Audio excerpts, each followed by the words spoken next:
Good evening, and welcome again to the lovely Information Commons here at Loyola University Chicago on the banks of the majestic Lake Michigan. And my name is Michael Murphy, and I direct the Hank Center here at Loyola. And on behalf of our Hank Center staff, our center manager, Katie Arnold, Adam, who's our engineer, our graduate student, who's off-site, and then our intrepid undergraduate assistants, Connor, Grace, and Matt. And on behalf of Joan and Bill Hank, whose generous endowment funds our many endeavors, I'm delighted you have joined us for our inaugural Jesuit lecture. Tonight we feature Father Bill McCormick from the Society of Jesus, SJ, PhD, and his lecture is The Christian Structure of Politics on the De Regno of Thomas Aquinas. These are remarks that draw from his excellent 2022 book with the same title, and published by Catholic U and available at fine booksellers everywhere. I hope so, right? Eighth Day Books, yeah. But no, on the COA site, certainly on Amazon, but, make your choices. This is, I'm so pleased at the broad turnout today, and thanks for coming out tonight and being with us. Special greeting to the live stream crowd, Team Zoom. Good to see you out there. So in short, welcome one and all. This is our first, it's our inaugural Jesuit lecture, and we truly are excited to begin the series tonight. So each year moving forward, we will feature an emerging Jesuit scholar who is on track, to work in the intellectual apostolate of the society. On track. You never know what's going to happen. The Jesuits in here will attest to that. The work, will be wide-ranging, certainly, these talks, and they'll be compelling, of course, and we're really eager to see how things develop. The Jesuit lecture is a solid complement to our Terre de Chardin Fellowship, which has a lecture in the fall. And I want to thank Father Steve Schlesser, Father Patty Gilger, Father Matt Dunch, for just kind of helping talk these possibilities through and seeing how things could look. So we also want to thank Father Bill McCormick, who we're pleased he's accepted our invitation. Thank you, Bill, for being here. And the De Regno is a great work to consider, especially for Americans who are often preoccupied with the Establishment Clause when thinking about religion in the public square, or who understand that Aquinas is writing much more than an anatomy of regal power in this work. So Bill is the guy to do it for us, a BA from the University of Chicago, master's from University of Texas at Austin, a master's from Fordham University, our little sister school to the east, a PhD from the University of Texas at Austin. So a double. I'm forgetting the name of the Longhorn. Thank you, double Longhorn. Father McCormick's research focuses on medieval political thought, religion and politics, political theology, political theory, and intellectual history, and Catholic social teaching.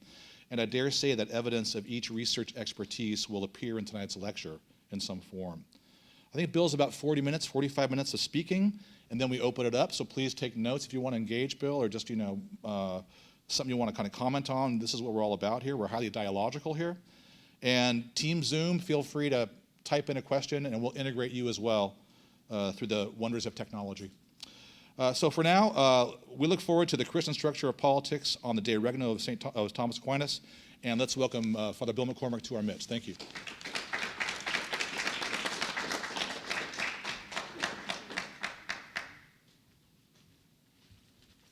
Well, thank you so much. That was a very kind introduction. Wasn't sure who you were talking about in that. It sounded so positive. My mother recognized it, though. It's an honor to be here tonight, and it's certainly an honor to be the inaugural speaker in this series. It's a very exciting time to be a Jesuit. It's always an exciting time to be a Jesuit. It's an exciting time to be in higher education as an academic scholar. So I'm very grateful to be able to share some of the joys, some of the fruits of my life. So thanks to the Hank Center for having me. And thanks all y'all for being here, and especially everyone on Zoom. There once was a tyrant who heard about an old woman who was praying for him. And the tyrant was a little confused because he was a tyrant. So people usually weren't very happy that he existed, that he lived, that he reigned. And as a tyrant, he wasn't used to people caring about him. So he decided to go and find out who this person was who was praying for him. So he found this woman who was praying for him, and she was a bit surprised to see him on her doorstep. But he said, "Please tell me, why are you praying for me?" And she said, "When I was a little girl, many, many years ago, we had a tyrant for a ruler, and every day I prayed. That the Lord would deliver us from him. And one day the Lord granted my wish, and that tyrant was brought low, and we were given a new ruler. Well, then that ruler turned out to be pretty tyrannical too. And so every day I prayed that that tyrant be brought down, that he be removed from power. And he was. And the Lord heard my prayer, and he was removed. Then we got another tyrant, and he was even worse than the first two. And I decided, well, this is bad enough. I'm just going to pray that you live and be a tyrant as long as you can. And that tyrant is you. That is the story Thomas Aquinas tells in Regno. So it's a pretty funny book. It's a story about tyranny. It's a story about real life, a story about politics as it is, not as we would like it to be. Political scientists, like most academics, tend to be more interested in the way they study reality than reality as such. I'm not talking about anybody in this room or on this campus.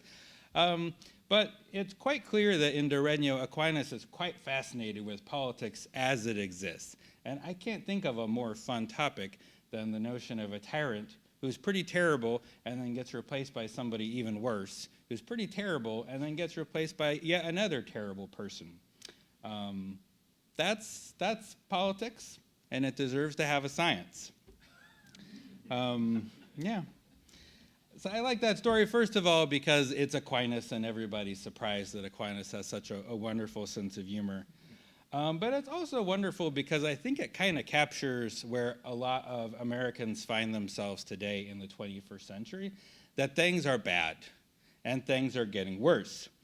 The story we tend to tell ourselves about why things are bad in the 21st century United States is about polarization, which is certainly true.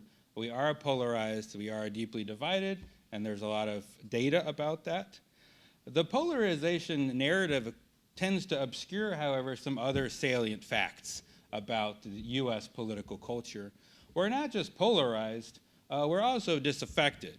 We're also disillusioned. There are a lot of people who are sort of dropping out of U.S. politics and civil society in general, whether you measure that by the turnout in presidential elections, the anemic response to the synodal process in the Catholic Church. There's a lot of apathy. There's a lot of disaffection. And there are these blips of messianism, or these blips of apocalypticism in the U.S., various forms of populism, for instance, that seem to promise something more, maybe not something good, but something more, some kind of new spiritual energy, but they never last very long. They kind of fizzle. And in recent presidential elections, we've seen that, where candidates who seem to be channeling a great deal of popular energy and spiritual movement couldn't win the popular vote. That's very noticeable. Even our most sort of energetic, frenetic periods in U.S. politics are actually quite exhausted. They fizzle out. And by the way, all of this is taking place on a vast scale. When we talk about polarization, when we talk about disaffection and apathy, we maybe sometimes forget that we're talking about a gigantic country, the United States, where most people, even if it were running well, most people would still feel pretty alienated and disaffected. Most people at a grocery store in Wilmington, Delaware, or Fargo, North Dakota, or Flagstaff, Arizona, see what I did there? They would still feel like they had no control over these massive abstract entities, the market, the state, society. You're about as far removed from those things as you could ever be, even if you're in some kind of position of power. And our political imaginations are greatly stunted by those scales of operation, those scales of political life, that we can't imagine, most of us, having any meaningful impact on an already terribly toxic society that we'd rather escape. I think if we're honest, most of us enact some aspect of the Benedict option every day. But I'm not going to argue that point right now. You can ask me about it later. The problem seems to be pretty fundamental, that we don't seem to know how to be together. Politics is supposed to come naturally to us, at least if you study the kind of people I do, like Aristotle or Aquinas. We're supposed to be political animals, but something isn't working. Something isn't going very well. We're not living together well, and we don't seem to know how to do it. And in fact, I think part and parcel of this sense that we don't know how to be political is when we turn to our past, I think we're quite embarrassed and quite disturbed by what we've done. And just for one example, because it's something that I've been thinking about a lot lately, in the 20th century West, we've been slow to acknowledge the reality of the Nazi genocide of the Jewish people in the Shoah. At this point today, of course, by this point, we recognize that the Holocaust was a unique moment of injustice that in some ways was prepared for by centuries of Christian anti-Judaism leading to modern anti-Semitism. And this is very troubling, of course, because those kind of historical sins are very serious, and we seem kind of unique in world history, willing to look back at our historical sins, willing to face the things we've done in the past. But what I want to suggest, and probably some of you already know where I'm going with this, is we're in a tragic situation where the present looks pretty terrible, the past is terrible, and there's very little reason to think that the future will be much better. That's the end of my conclusion. Thank you so much for coming, everybody. No, it gets better. There's hope. Don't worry. I've got the spez for you later. But there is this sense that we are decadent, that we are stagnant, and that we rightly worry that attempts to get out of that stagnation will lead to worse injustice. And if you're a Christian, especially if you're a Christian Catholic, you might wonder where this places you and how you are called to live out the gospel at this time. There can be a sense that you're forced to choose between pretty terrible alternatives. You can become a chaplain to some group of ideologues, right? We can bless various forms of liberalism or illiberalism.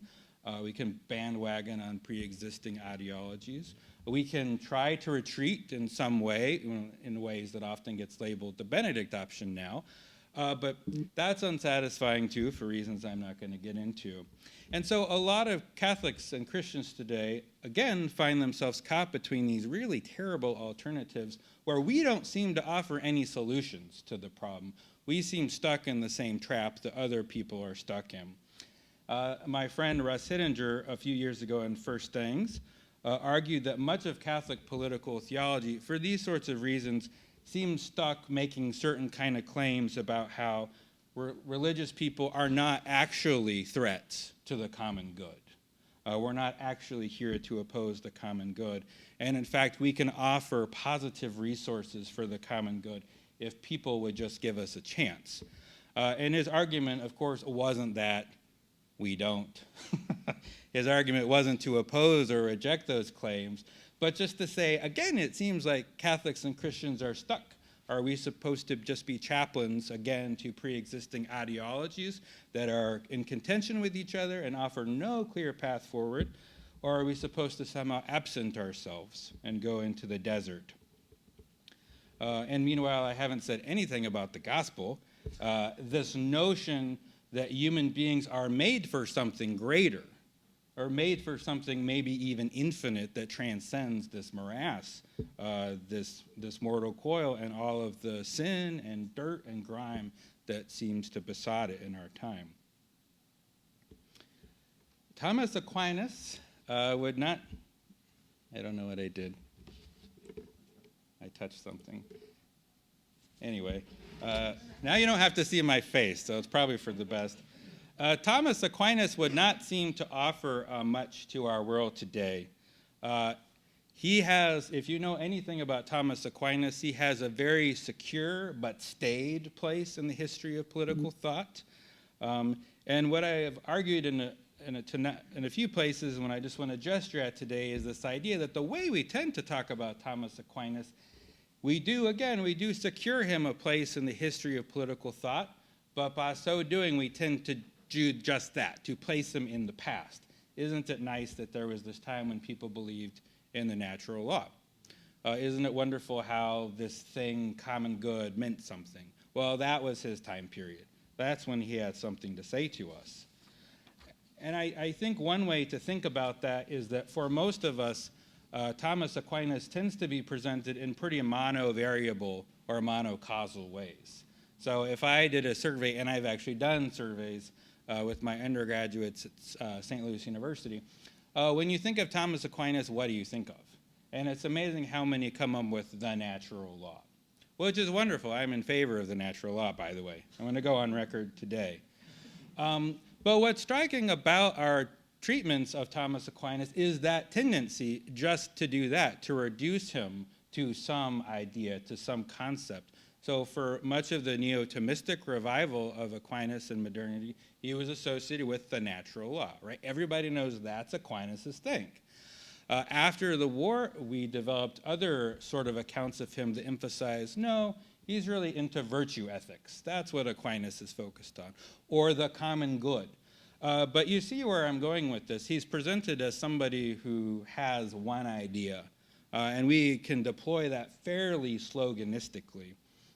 I'm not doing credit to some of the fine work, the fine scholarship on Aquinas, but I don't think you can avoid the conclusion that most great political thinkers, whether it's Plato or Aristotle or John Rawls or Immanuel Kant, we would never think, oh, there's this one idea this person has. But somehow with Aquinas, that happens over and over again. And so I turn to this fine work, De Regno, by Thomas Aquinas, because it presents a very different picture of Aquinas. It presents a picture of Aquinas grappling with lots of wonderful empirical data, realities of politics. That's not reducible to one idea. That wonderful story about the tyrant I butchered at the beginning of this talk 30 minutes ago, that's in De Regno. So that's the kind of material you're dealing with. For one thing, why is it so fascinating? It's a speculum. It's a speculum principum, which means it's a mirror of princes. So it's the same genre as Machiavelli's The Prince. So if you like Machiavelli's The Prince, I really encourage you to read. Well, first of all, never read The Prince again. But it's a wonderful book. It's a fantastic book of evil, as Leo Strauss would say. But it's from that treatise, this notion that the wise person will hold a mirror up to the face of the prince and the ruler and encourage the ruler to look at himself and see him for who he is, which is not easy. You can imagine, how do you educate a tyrant? How do you take them by the hand and guide them towards justice? So De Regno is not a treatise. It's not a theological treatise. It's a letter to a prince. And it turns out he has very little to say about it on the common good, the natural law, or any kind of law for that matter, or the virtues. It's a very different text by Aquinas, which is why part of the reason it's been neglected by Thomas. On the other hand, he has a great deal to say about injustice and tyranny, to the extent that some Thomists find it kind of macabre or morbid. Why is he so focused on injustice? Why is he so focused on tyranny? I don't know. Is there any injustice in politics ever in our time, in the 13th century? Again, this is a place where academics might want to do a little reality check, right? Injustice happens. It's actually quite common. And he turns out to have as much to say about tyranny in this work as he does about monarchy, which is, to his mind, is the greatest regime, the best regime for him. Another fun fact is De Regno was a letter written for a prince, probably for the French crusader king on the island of Cyprus. And the Dominicans asked Thomas Aquinas to write this letter to the Crusader king because they wanted to curry favor with the Cypriots, wanted to be able to use Cyprus as a Dominican launching pad into the Middle East. So there's a very political aspect just to the composition of the letter, which is delightful. And so one of the questions raised by this is, okay, this work is written for a prince. Perhaps it will be in some way practical, right? Perhaps it will meant to actually guide him and instruct him in some way. So that question I asked a minute ago, how do you educate a prince? How do you educate a tyrant specifically?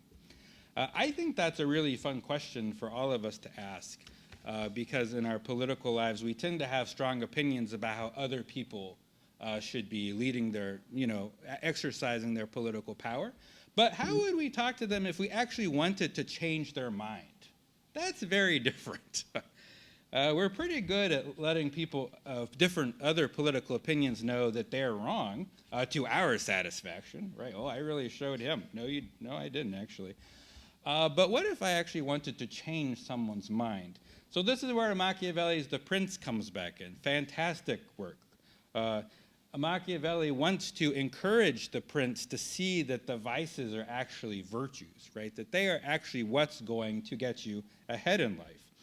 And Machiavelli wants to guide the prince towards some kind of what we would now call realism, right? Realism tending to be one of the least real of the approaches to life. A realism that transcends good and evil, that at least as understood in the classical and Christian traditions. You will be surprised to know that Aquinas does not follow Machiavelli in this.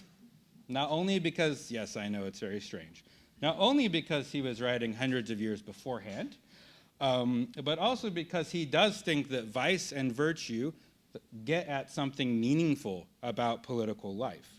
But he does agree with this, with Machiavelli, that politics is very unclear, it's very ambiguous. What does it mean to act in the world? There's no manual for that. There's no technology that can help you do it. And Aquinas also agrees with Machiavelli that if you're going to educate a tyrant, you have to do so through methods of persuasion. You can't just say, oh, you're wrong. And like Machiavelli, Aquinas wants to argue that traditional vices and virtues have been misunderstood. And they're not always what they seem to be. Aquinas and Machiavelli, I don't know why I'm emphasizing the things they have in common, but that's where we are in the talk right now. Aquinas and thank you for laughing. Particularly interesting is that Aquinas and Machiavelli both agree that human flourishing is quite fleeting in life. Happiness is fleeting. It doesn't last, which probably goes against much of what we are told today. I mean, probably told in any time period, and certainly what we hope. And that means that if flourishing human happiness is fleeting, if it is ephemeral, then a certain wisdom is required to seek it out. A certain tenacity, a certain audacity is required to ferret it out and to lay claim to it. And so one of the most interesting things about the Regno, and you're all going to go home and read it after this, is that Aquinas recognizes that for most rulers, as for most people, what does happiness look like? Well, it's riches, it's power, it's honor. It's all those ephemeral things that most of us don't get to have in this life. And even if you do get them, they're gone before you know it. And as we know, most people who dedicate their lives to those kinds of forms of happiness end up being deeply unhappy. And so what Aquinas tries to lead the tyrant to understand is the reward of the king. The thing you get out of being a ruler isn't actually different from the reward of being a human being. Happiness understood in the deepest sense, that's the purpose of politics, that's the reward of the good ruler, and Aquinas would argue the reward of the good citizen. Obviously, I've gone through the Regno far too quickly, but just to give you a certain taste, a certain flavor of it. But the main reason I love the Regno is what I've already suggested before, which is the sense that you get a much richer texture, a much more capacious view of Aquinas' politics than you would from standard interpretations. because I'm an academic and I like lists and numbers, I've still decided to give you, a few points, a few bullet points about what he's doing in there. But it's more than one bullet point, so I'm kind of safe from my own criticism. I want to suggest that Aquinas is offering basically 5 vistas or viewpoints on politics in Regno. You don't have to write them down. You don't have to memorize them. But they're so basic that if you don't listen carefully, you might think I'm not saying anything interesting. But I talk about Gelasianism, Thomistic political naturalism. He's got a critique of civil religion and theocracy that'll knock your socks off. A theory about the ambivalence to particular regimes. And finally, politics as a pedagogy. Now, I'm not going to go through all of these, partially because I've only got about an hour left to talk, or 2 hours, depending on how hard you laugh. I don't know if that was more or less time. Okay, more.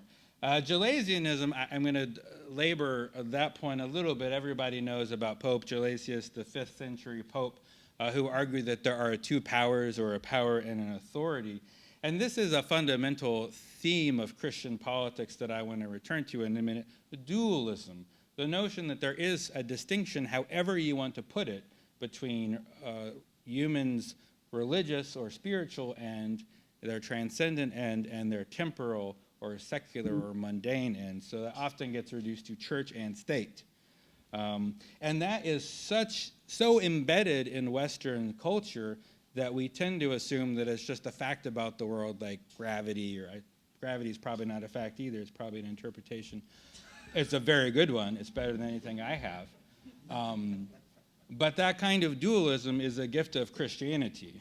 But Gelasianism often also comes with a primacy, or the notion that the human person's end in God, that sort of infinite happiness, is of higher value, higher worth, higher dignity than the temporal one. Thomistic political naturalism is a terrible, clunky phrase for a lot of different ideas that, of course, modern political thinkers are always making assumptions. Are human beings fundamentally good, or are they fundamentally bad? Of course, some sort of believe in some notion of a blank slate, but I think that's not very actually that common. Thomistic political naturalism is Aquinas' complicated answer to this question, because the Christian answer is kind of complicated, that human beings are indeed created good and have fallen. And they have a higher end than politics, but they're also caught up in sin.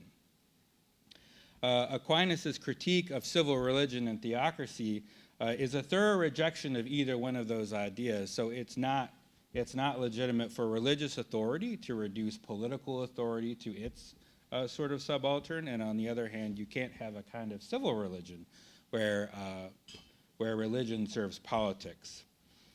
The fourth principle, I think, might be one of the hardest for us to accept. Today, in the West in general, we tend to think of democracy as the best form of government, even though it's kind of not doing very well these days, but it is the best form of government. And in fact, it's not just the best form, it's the only form. It's the only acceptable form of government. Aquinas and many pre-modern thinkers have a very different approach to that.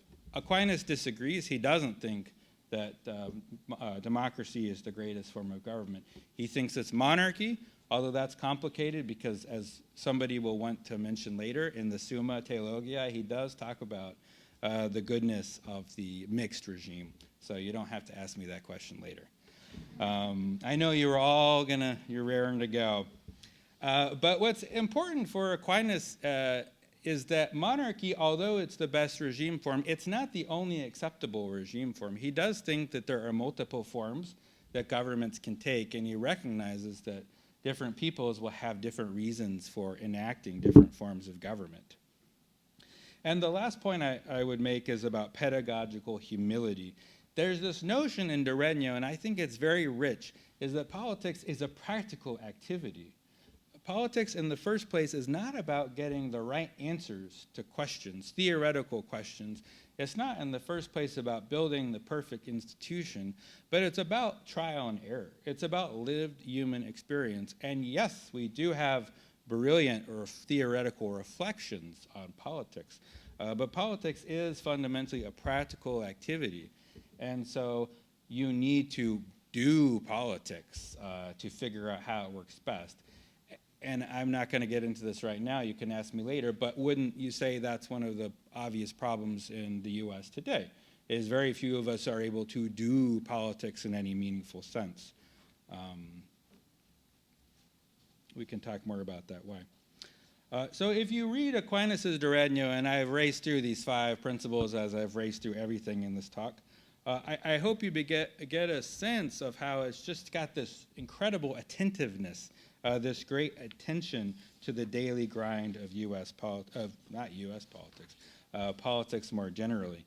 There's this notion that politics is quite humdrum, that it's quite ordinary and quite mundane, but it's also so important because in political life you're caught in these tensions.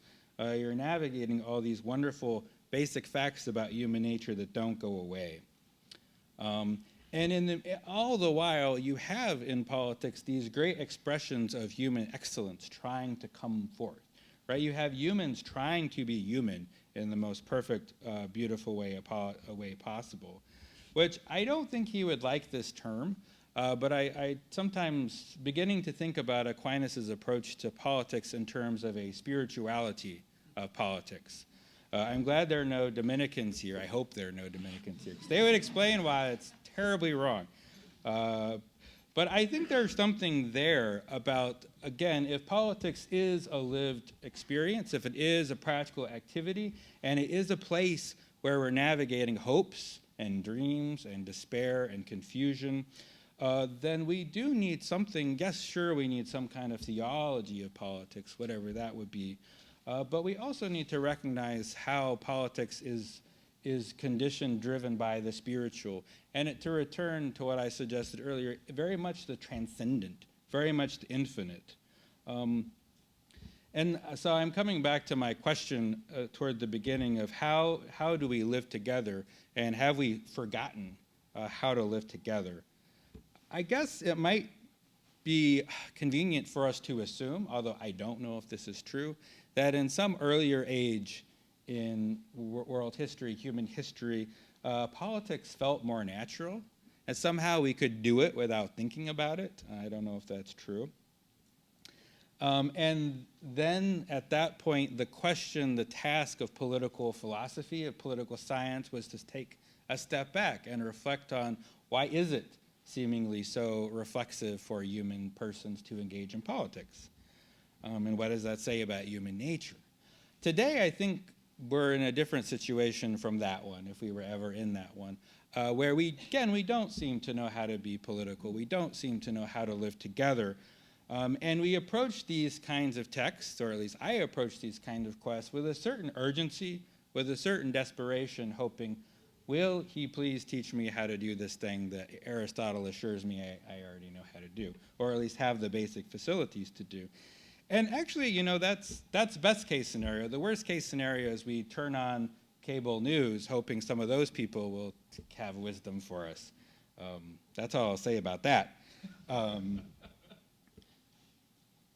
But we're definitely on a quest for wisdom, and again, a wisdom haunted by a sense of failure, a sense of futility in our own age, and this sense of complicity in past historical sins that's not going anywhere.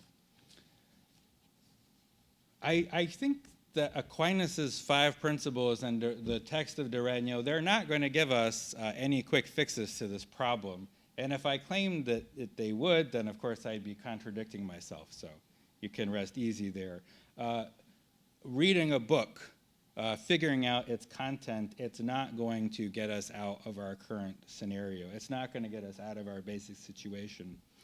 But I am reminded, that said, I am reminded of a great line from one of my mentors, the late great Jesuit priest and political scientist, Jim Shaw. It would be a tragedy if I didn't mention Jim Shaw at some point in this talk. In a few places, he described politics as the art of getting simple but fundamental things wrong. It's an art, apparently. Human history seems to be I know much academic theorizing takes place at a very high level, and that's very fun for us. But when you look at how human community works, it seems that it's the fundamental, it's the basic stuff we get wrong in the first place. And for Jim, as for many great Christians, there again this question of what are these spiritual energies running around politics that seem to make it so hard for us to get along, that seem to constantly drive us into conflict. What is it about this longing for the divine, the desire for the transcendent, that just as often leads us back into politics, leads us into conflict, leads us into violence, as it leads us away from it? I don't know. In the early church, it seemed like the desire for immortality and eternity, that taste for infinity, would lead people into the desert, led people into the desert. And now it's leading us into the agora, into the city circle, the city square. Sorry, I got to get my geometry right there. And I think that's where Aquinas' principles have something to say to us, that attitude of wisdom, that attitude of interruption, that something isn't going well in our polity today, and there's a need to slow down and ask, how are we failing to be human? How are we failing to live our basic faculties as human persons together? There has to be this moment of interruption. There has to be this moment of contemplation, almost, if I dare say that, which is hard to say because contemplation is for its own sake, right? It's not for the purpose of something practical. And yet, it doesn't seem like we can get very far practically without it, as Athens would tell you after they killed Socrates. And here, I want to end. I know you're excited. I want to end with a few comments on this notion of Gelasianism, particularly again this sense that Christianity, that the gospel, its first and foremost impact on politics, I mean, if I can be so presumptuous as to offer a suggestion about that, is to suggest that there is something beyond the mundane and the terrestrial and the finite, and there's something beyond the pain and suffering of this age. What its relationship is to the present, you know, we all can have our own opinions about different kinds of eschatology. But there is this push, there is this force in Christianity that resists being reduced to a ministry of government, that refuses to become just a servant of earthly power, despite the best efforts of many Christians. There's this sense that, here's the question. Does Christianity fundamentally fuse? This is very crude, but y'all are very smart. You can figure it out. Does Christianity fundamentally fuse sort of the temporal or the spiritual, or does it separate them, right? And of course, the answer is both, because Christianity in the first place does found this notion of dualism, this notion that the spiritual and the political have a certain kind of distinction. And that's where Aquinas is so fascinating in the Regno, because at the end of the day, he sees this push, this force in human activity to reduce religion, to reduce our longing for the infinite, to something that serves politics. And not just because some political actors want to use it as a tool, although that obviously is quite common, but also because human beings are impatient, and we want to build the kingdom of God now, and we want to be God. Most of us want to be God. I won't speak for everybody, but it seems to be a very common problem. We want to be God. And of course, the gospel suggests that you can't become, we're not gods, for one thing. We become God, we become like God through union with God himself, right? Through kenosis, which is not an easy road, and it's not a quick fix to any of the problems in life. But this is the force, I think, of Aquinas' political teaching, is that if we are to understand the relationship between the spiritual and the political, the infinite and the finite, then we have to resist, we have to interrupt the process by which they are fused, lazily, haphazardly, cynically, strategically, that there's a constant need to reject what Aquinas will call a kind of pagan civil religion, where religion serves politics. And here the debates about integralism are quite interesting because, of course, many integralists are going to want to say, and I'm not pretending to address the integralist debate in its full right now, but there is a tendency amongst integralists to suggest what is the point of Christianity if not the fusion of horizons, right? If not the ultimate subordination of our temporal, earthly, terrestrial, finite, mundane, secular end to something higher. And that there is some truth to that, right? And there is a new heaven and a new Jerusalem we're promised, but not yet. We are not living in it right now, which is probably good if you look around. I mean, this building is lovely. Loyola Chicago is beautiful. But more broadly speaking, if this were a new heaven and a new Jerusalem, then I would be a little worried. It's not. Something better is on the way. And so that spirituality of politics I was talking about is, in the first instance, a kind of resistance, I think, a kind of resistance to the notion that politics is the fullness of reality, that politics can reduce religion to a service department of it. It can be a help, can be a servant. And that's not just because, again, we're some kind of Benedict option people who want to run away. We do seek justice, and we do seek the space, I think, to enact the evangelical counsels. But it requires humility, it requires resistance, and finally, it requires the admission that we are not God.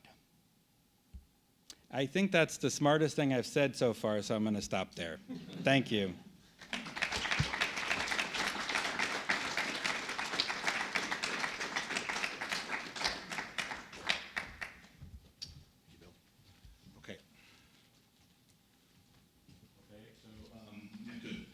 A lot to think about there. We'll have probably 15 minutes or so of Q&A and comment if you have a thought. And, you know, I have my own notes, but I'd rather hear from the crowd. There's a nice mix here of students, and there's some Jesuits and some community members. So anybody who has something moving in them that they want to respond to, or question, comment, complication, collision, pushback. Good. Bill, too, for the audience, restate the question a little bit. Thanks. Great. Bill, welcome back to Chicago. Good to see you again. Thanks. My question is regarding politics and injustice, especially past injustice, and how we try to forge a better future. There's a lot of history of, especially in the West, colonialism. I just learned about one of my classes today about Haiti and France and the double debt, and an idea of reparation. What kind of wisdom would St. Thomas give us, especially around the issue of political reparation, especially for former colonial powers? Thank you. So the question was, why am I such a great... No, just kidding. I can control what the Zoom people hear, right? No, the question was wonderful. Thank you so much. About the question of reparation with respect, for instance, to Western colonialism. You know, I think the first thing to say is questions about reparation are matters of policy. And there is so much work to be done on those kinds of questions. Like, what kind of policies would actually do what we want them to do? And there's a problem for Catholic social teaching, because Catholic social teaching often, there's a big gap between very abstract principles, you know, there are only 4, so that's pretty, and then very concrete policies, right? I really believe in solidarity, therefore, Proposition 73, we should pass it. There tends to be a big middle space. So I think the first thing somebody like Aquinas would point out is that there is a very important ambit there for prudence, that thoughtful people, scholars, activists, citizens need to apply themselves to the question of what effective reparations look like. He could also obviously offer us theologies around mercy and grace and forgiveness. And obviously, one of the fraught issues with reparations and more generally historical sin is many of us want to, well, I mean, it's just basic, right? Theological anthropology, that most of us don't want to admit that we have done anything wrong and that we're not responsible for anything anyone else has done that's wrong. And we confuse our kingdoms with God's kingdom. So there's a lot of work to be done, so... Thank you for volunteering to do that. Hi, my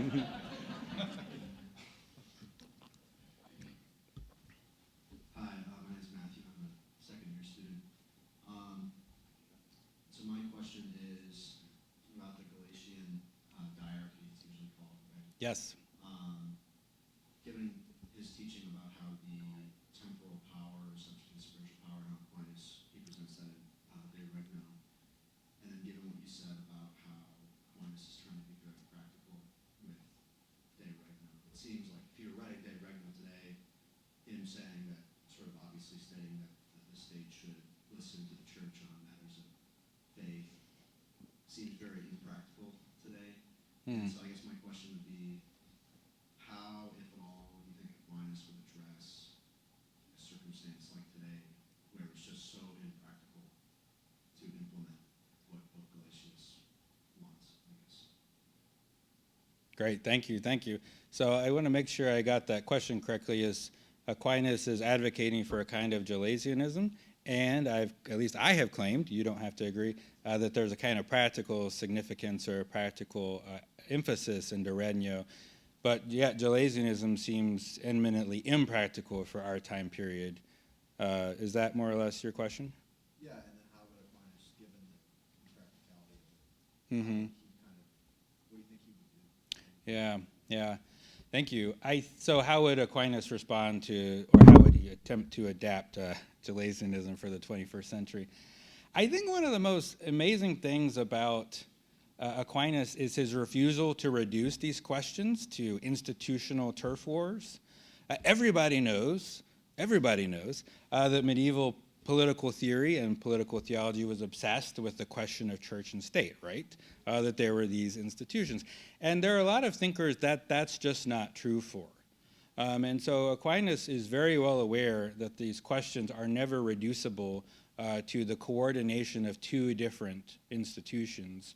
For one thing, the church is more than an institution, right? We've all read our Avery Dulles on that.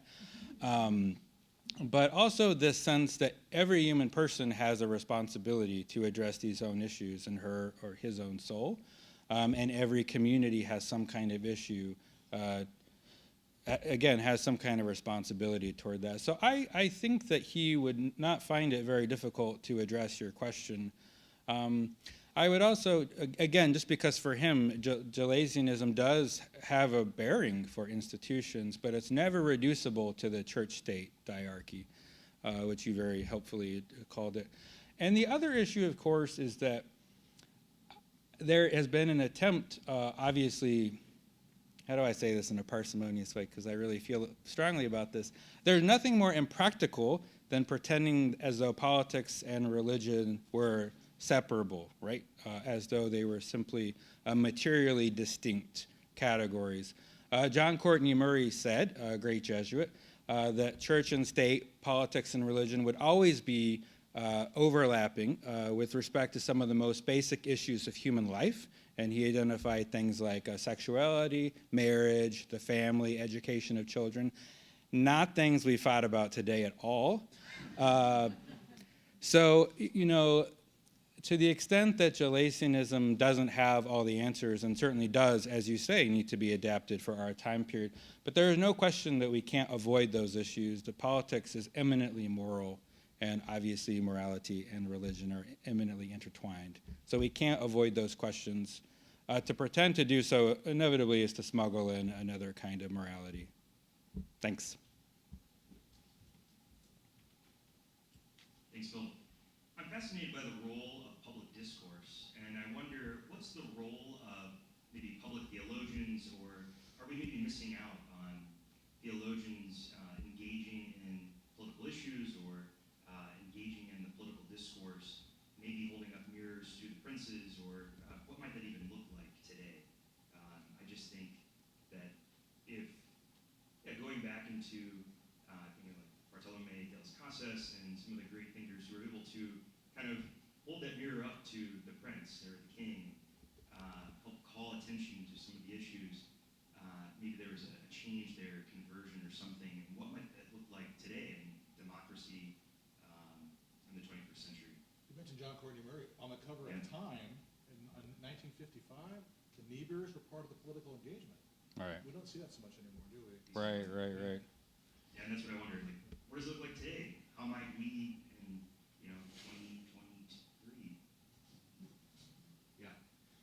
Thank you. So the question for the viewers at home was sort of what is the ambit, the scope for public theology, political theology today?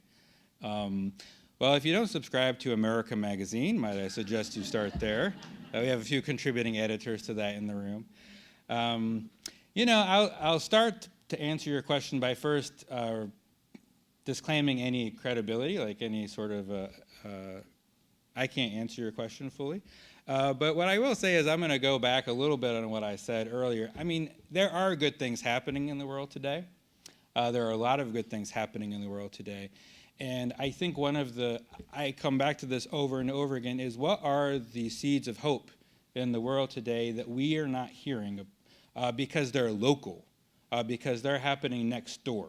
A bank collapses and it is headline news everywhere. That is terrible. I'm not making light of that at all. But there are a lot of very good things happening in the world, and they're happening because people continue to live. Because people continue to have families, they continue to support their neighborhoods and live in local community.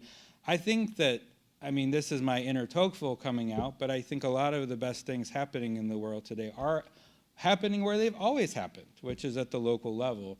And especially in a time when we seem so overwhelmed by the sheer scale of modernity in modern society, and where most of us feel so helpless to make much of an impact at those kinds of levels, and we feel so fragmented and polarized and divided and vitiated and whatever other words you want to use.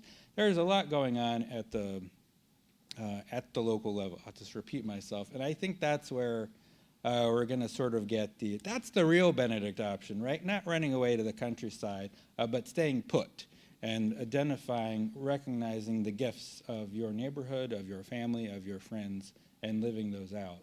And that's very boring. That's not exciting. That's not going on a bumper sticker. The federal government's not going to fund a really cool study. I hope they do. If they're listening, I'll take the money.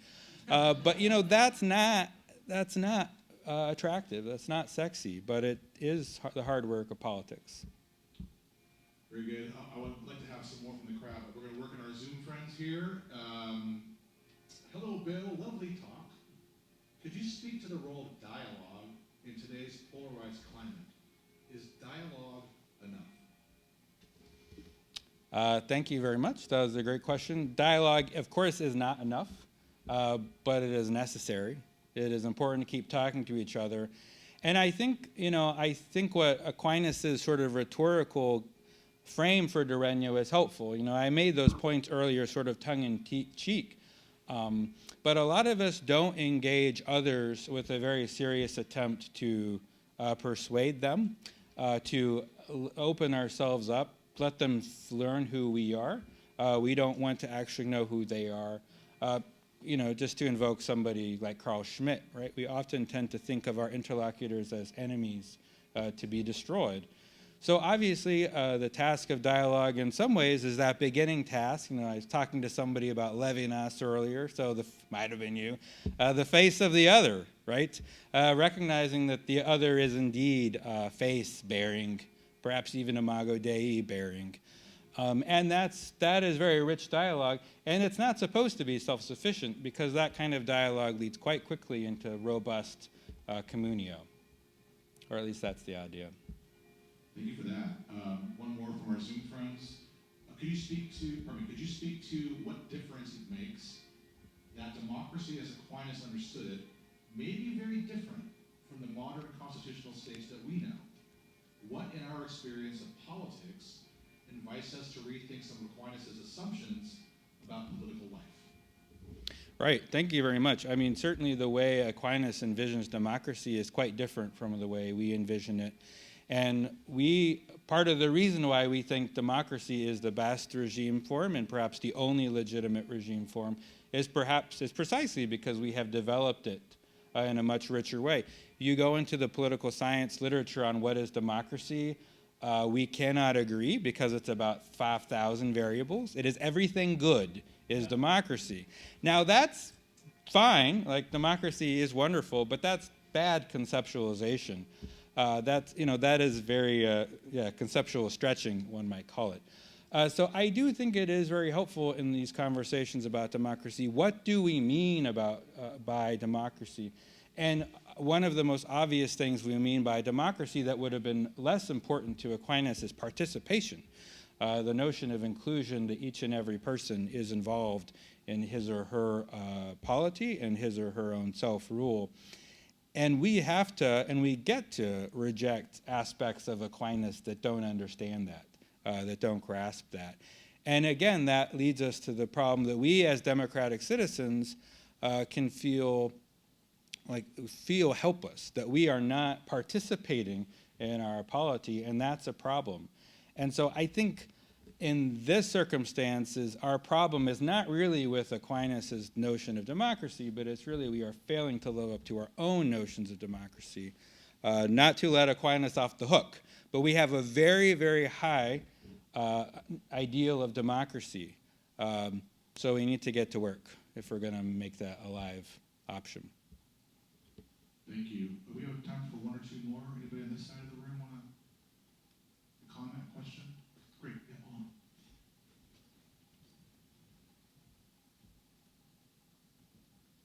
Hi, my name is Jason. This is my first year here at Loyola. The question that I had is, what is it about politics that specifically keeps us divided? Is it like a stubbornness, do you feel, to accept the other side and give them that gratitude of being correct and admit when we're wrong? Or do you feel like it's human nature? Or what reasoning do you think Aquinas could give as to why we as people are so stubborn to admit when the other people are right? Thank you very much. So the question, if I understood correctly, was what is it that leads to politics to so often to issue in division and stubbornness and conflict? Is that close? Well, it's fascinating because this question comes up even as anciently as Aristotle, who would love politics to be based on reason and people working out their differences, but he's aware that sometimes you need coercive force to get people to get along. And of course, as Father Shaw pointed out, Aristotle couldn't quite name that kind of evil in the human person. And of course, it's in a lot of ancient philosophers, this notion that there's something kind of incomplete or imperfect about human persons. And we need human community. We need each other. And human community brings out the worst in us. Isn't that wonderful? It's the best and worst thing about us. And I do think that's one of the things that can be missed in some of this polarization narrative, that actually politics is terribly, terribly important. We are very political, social animals, and the goal shouldn't be just to go off and do our own stamp collections, although stamp collections are wonderful. Stamp collecting, it's great. But that kind of early modern liberal notion that we just sort of get politics off on the right track and then we can all lead our own private little lives, that's not the solution to human flourishing, right? We are political and we do need to engage with each other in robust, rational ways. So Charles McCoy, a great political theorist a long time ago at CUA, said that much of politics is knowable in principle through reason, but in practice it is not knowable. But two things that aren't knowable by reason alone about politics are our condition. Why are we the way we are? And again, if you're a good political theorist like Aristotle, you're not going to pretend that human beings are perfectible in any obvious sense of that term. Human beings are fallen. There's something about humans that leads us quite unnaturally, quite unhappily to conflict and division. And again, it's the most empirically verifiable Christian doctrine. And not only are we fallen, but we are redeemed and redeemable through Christ towards something higher. So again, this is where Christians have a special role to play in politics. Humans aren't simply good for us, end of story. Humans aren't simply bad for us, end of story. We are good and bad. And we're on this path, we're on this road, away, if you like, toward figuring out how to live in community, knowing we're going to make a lot of mistakes. It's not going to work out all the time. I mean, it's not going to work out ever in full, this side of the eschaton, paging Dr. Vogelin. But again, I think it's fascinating that these issues come up for Aristotle. It's not something Christians are inventing to make sure that we can stay in business. Anyway, I hope that was in the direction of an answer. That's great. I was just thinking of Fratelli Tutti by Pope Francis. I think chapter 2 is Pilgrim on the Road, I think is the title Right. of that one. And then chapter 5 is A Better Kind of Politics. He talks about political love and fruitfulness as opposed to results, which is interesting to me. We have a question. This will be our last one, okay? So welcome. Thank you. I'm also a sophomore here at Loyola. So perhaps you can help me with something that I struggle with. Paul says in Acts that you shall not criticize a ruler of your people, quoting Deuteronomy, I believe. And yet it seems to me eminently evident that we ought to criticize the rulers of our people, whoever they are, in some capacity as Christians.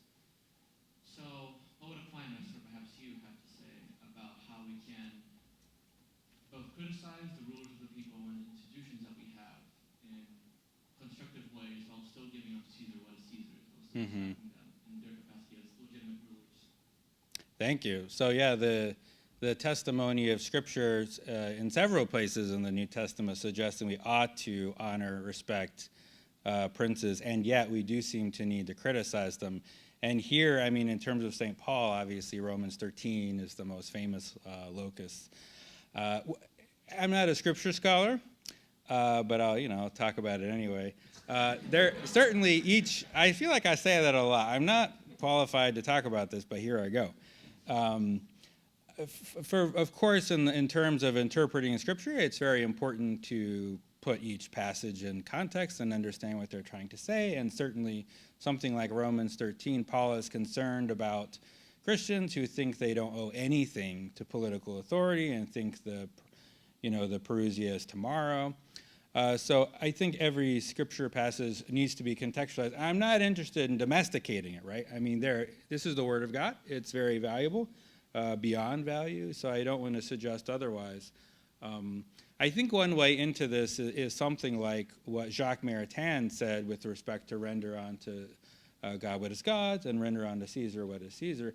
Because Jacques Maritain, the brilliant French philosopher, he said, again, render on to Caesar what is Caesar's and unto God what is God.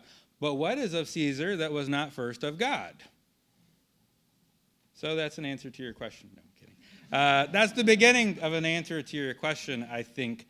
For Maritain, this notion, again, that politics and religion are not materially separate, that there is a way in which, of course, political authority participates in divine authority, not in some sort of reactionary 19th century Baroque sense, but in the sense that God made us good, and he made authority for us to help us, to coordinate with each other, to get along, to share a common life.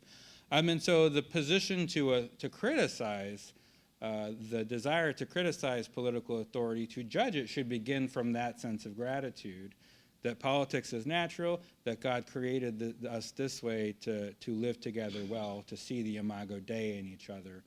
I'm not claiming that is exactly what Paul is saying. Paul is much more interesting and much smarter than I am.